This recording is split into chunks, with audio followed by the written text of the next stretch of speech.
বাস্তব জীবনে এখন দেখতে পাচ্ছি কথায় কথায় ওষুধ খাওয়া বা মেডিসিন খাওয়াটা যেন ট্রেন্ড হয়ে গেছে। যে কোনো কিছু হলো, একটু শরীর খারাপ, একটু রোগ হলো, তাতেই কিন্তু আমরা ছুটছি ডাক্তার দেখাতে, তাতেই ছুটছি কিন্তু আমরা ওষুধ খেতে।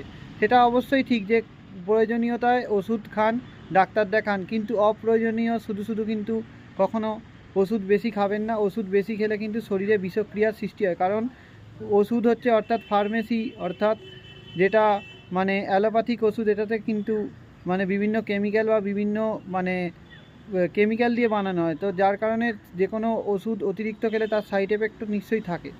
তো বেসিক্যালি শরীর খারাপ করলে মানে চেষ্টা করবেন আগে ডাক্তার দেখাতে, ভালোভাবে ডাক্তার দেখানোর পর ডাক্তার যদি প্রেসক্রাইব করে তবেই কিন্তু ওষুধ খাবেন। অযথা নিজেদের ডিসিশান নিয়ে কোনো ওষুধের দোকানে গিয়ে নিজেদের মতো করে ওষুধ কিনে খাবেন না, তাতে শরীরে রোগ আরও কিন্তু বৃদ্ধিপ্রাপ্ত হবে।